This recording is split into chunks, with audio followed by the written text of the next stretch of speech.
Hi everyone, it's me, Arielle, and it's Wednesday Warriors, and today we're going to be talking about school and stress. This is obviously particularly for college and university students as well as high school students who are struggling with eating disorders and recovery from an eating disorder, but also all those stressful things that being in school brings. So I really just want to go through a few things that can help eliminate stress really for anyone, but primarily if you are also struggling with an eating disorder.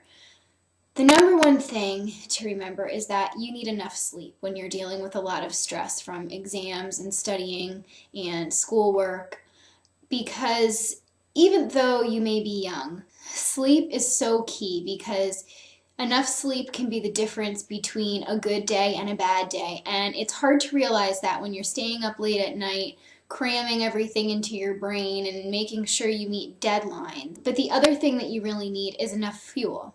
Those are the two most important things, sleep and fuel.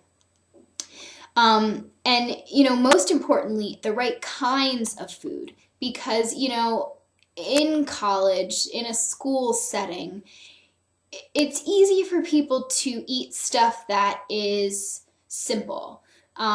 Things that are packaged and things that are quick, and they might not have the best nutritional content, and that could be what's making you feel so bad about yourself because you're eating food that isn't really the best for you. So, I can understand why your mindset wouldn't be perfect if you're eating food that you're not entirely happy with, but it happens to be what's on hand.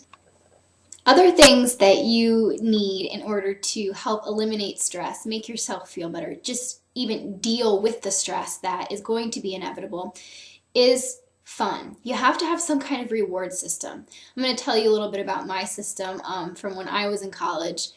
Basically, my roommate and I, we would have this system where we would say, even if it was on a weekend when we didn't have class, we would say, we're going to work on our work for 5 hours. And at the end of that 5 hours, we're going to let ourselves watch an hour of TV together. And, we would do it. She would be doing whatever it was she was doing with her major. I would be doing whatever it was that I had to do, whether it was writing papers, reading for a class, things like that, working on a project. And we would do it. We would sit side by side at our desks or on our beds, and we would just work. And then once we had reached what we said we would reach, we wouldn't push ourselves. We'd say, okay, we worked for 5 hours. It didn't matter if we weren't finished. We deserve a break. We would stop. We'd go downstairs. We would get out of that room where we had had all of our work and our books. And, we would watch that hour of TV that we promised ourselves. And then it's sort of like a way to refresh and refuel. And I know it sounds kind of simplistic, but again, I think that's really vital. And we would go back to working and we'd say, we're going to work for 2 more hours, and in 2 more hours we're going to go get dinner, and then we're going to watch 2 more hours of television. We're going to watch a movie. It doesn't have to be television, but just for the sake of something simple as that we would reward ourselves with. And it really makes you feel like your work was not for nothing because you're letting yourself get a little treat for having put so much effort into it. And you are able to keep with it, I think, a lot better if you know that at the end of that 5 hours or at the end of that 3 hours or 2 hours or whatever it is, you're going to let yourself do something else. If you have that in the back of your mind, you're sort of thinking, okay, only 2 more hours to go. It's really so much healthier and so much easier for your mind if you do take those breaks. You have to figure it out, and you really have to start implementing something like that.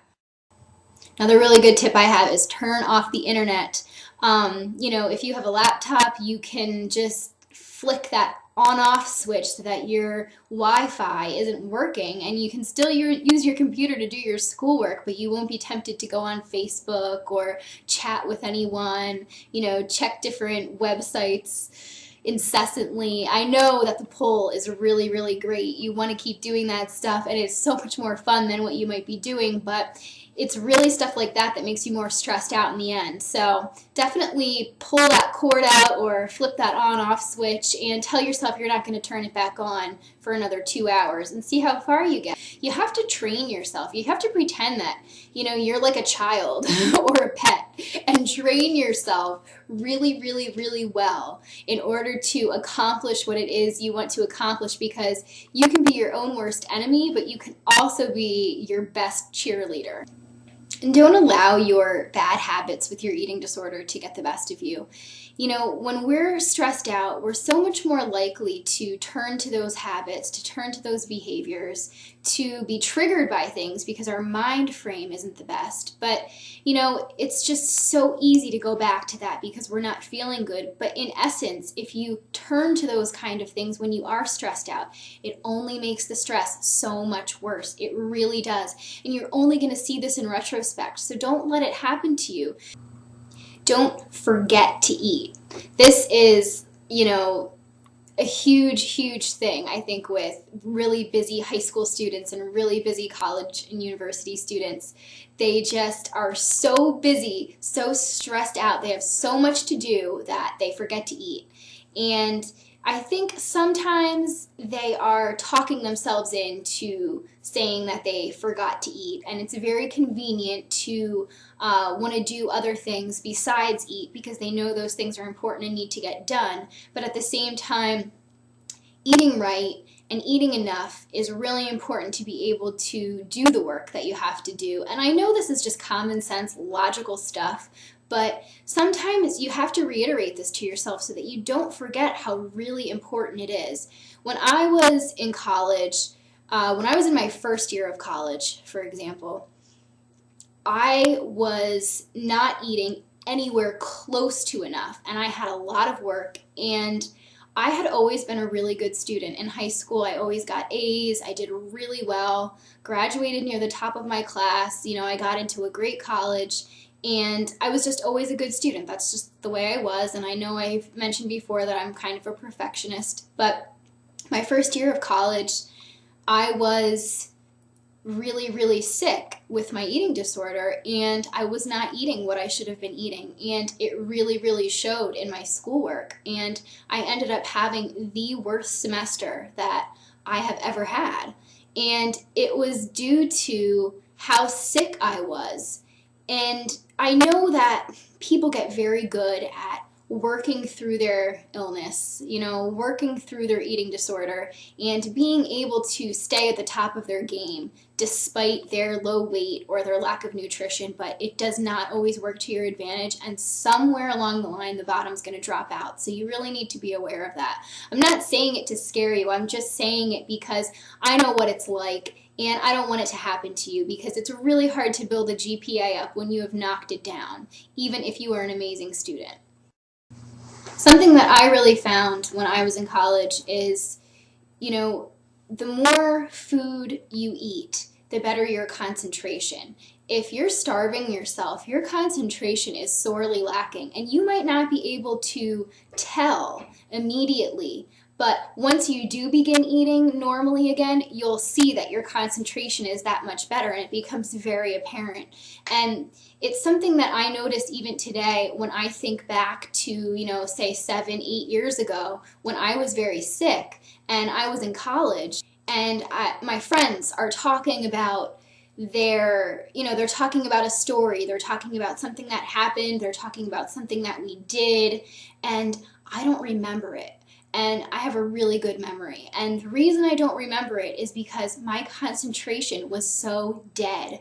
My eating disorder, my starvation was robbing me of this concentration and this ability to remember things. So while they have really clear memories of certain things, I'm going completely off what they're saying, and I don't remember it at all. And I know that it's due to my eating disorder, because the times that they are talking about happen to coincide with the worst times of my anorexia.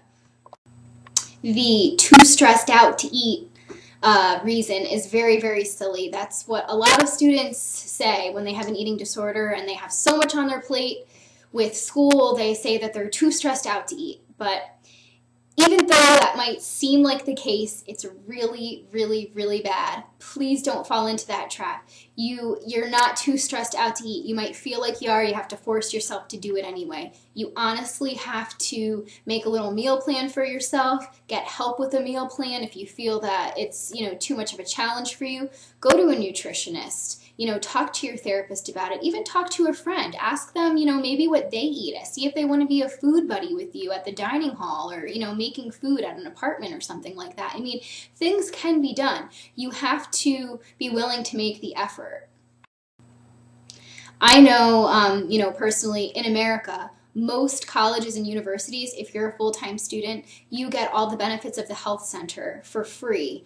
Not free, but as part of your tuition. So if you're already going to school there, you can utilize them. And I did that. I had a nutritionist that I worked with while I was a university student. And it was great because she gave me meal plans and she helped me, and I saw her weekly, and it wasn't anything that I had to pay out of pocket for. And I also saw a therapist. There are so many things that are out there if you're willing to put yourself out there and find them. But what it really all comes down to is getting your priorities straight. And this is something that's a challenge for a lot of people. It has nothing to do with having an eating disorder or being in recovery from an eating disorder.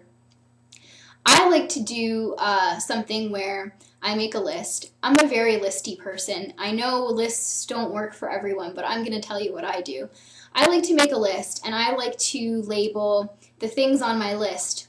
I like to label A, B, C. A are the things that have to be done as soon as possible. No contest, no question about it. B are the things that I really want to get done, but it's okay if they get done after the A things.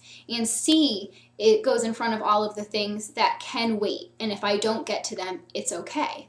And that's how I label my list. And one, it's great for peace of mind because it really does make you feel better that you are prioritizing and that you do sort of have a game plan. The other thing it does is it helps you feel a sense of accomplishment, because as you do the things on your list, you can cross them off. And when you see less and less things on that list and more things that are crossed out, it sort of pushes you in the right direction. And I also think that breaking up the list like that makes it a lot easier to go through everything and make sure that you get it done in a timely manner. And it's a very good lesson in time management. I did do a video called Coping with College a couple of years ago, and it wasn't necessarily about stress and school per se, but it was about having an eating disorder and going away to college and how to cope with that and how to cope with the whole college experience in general. So I'm going to post the link to that because it is a video that I tend to give to people a lot when they ask me questions about coping with college and going away to college. I think the main thing that I want to drive home, and you may not like to hear it, but I'm going to say it anyway, you can always redo school. You can always redo a semester. You can always go back after taking time off. You can always try again at anything that you may have failed in your school career. It might not be easy, it might be a pain in the ass, but you can do it. You can always redo school. You can't redo your health. Once you make yourself so unhealthy, it takes so much to build yourself back up and to get where you really want to be, to live the kind of life that you really want to live, and to be able to go to school and deal with all the stress that school entails. So if stress is getting the better of you and your eating disorder is taking over, then maybe it's time to ask for more help and reach out and maybe take a break from school for the time being, whether that means go part-time instead of full-time, or, take a semester off. Or if you are still in high school, maybe it means getting a counselor involved, anyone that, can help you if you're not doing that already. Maybe it means getting your parents in your corner more. And I know that seems like a scary prospect for a lot of people, and I know it was for me, but there really is something to be said for it, because the more people that you have surrounding you and helping you to deal with stress and deal with school and have your best interest at heart and really want your health to be the main priority, you know, that's what's going to make the difference. And your health really needs to be your main priority. Your health isn't something that you can trade in for anything else, and you can't redo your health. You can always redo school. So I hope that you'll take this little video to heart, and I will see you all next time. Have a great week.